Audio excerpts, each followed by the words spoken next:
Canada's border with the U.S. has been closed to non-essential travel for 357 days. And now lawmakers in the northern U.S. are telling President Joe Biden they want to reopen it for July 4th. In an interview with CTV News, New York Congressman Brian Higgins said if Biden expects most Americans to be vaccinated by May, July is the perfect time to ease restrictions. Joining us with his thoughts is epidemiologist Raywat Deonandan. Raywat, thank you so much for being here today. Good morning. So does opening the border in just over 3 months feel like a reasonable timeline to you? It might be possible. It's probably a bit too early given the rate of vaccination happening on this side of the border. I wouldn't be surprised to see it open up sometime in the summer, but the beginning of July might be a bit ambitious. Well, Prime Minister Trudeau met with President Biden in February, and they promised to coordinate policies around border restrictions based on science. What does a scientific approach to easing border restrictions look like? First of all, we have to realize that vaccination is great at preventing serious sickness, great at preventing symptomatic illness as well.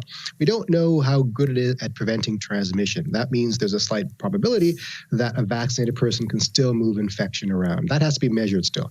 What we need to know is the probability of vaccination still allowing transmission, and we need to get the community transmission levels very low. When those two things happen, we have a good chance of opening the borders, in addition to, of course, vaccinating more Canadians. So when those three metrics are achieved, vaccination rates, measuring transmission rates, and getting community levels down, then we can open the borders. Well, we know that there's more to this than science. There are jobs on the line, families who are separated. Is that a valid part of the equation as well?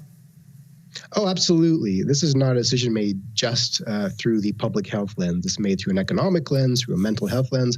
It's not just about the opening borders. It's not just about the economy. There are people whose families live on both sides of the border, people with relationships that straddle the borders, people who haven't seen their family members in over a year. That's part of it, but that can't be the major component. This has to be driven by public health concerns first, with an understanding of the need for the human component.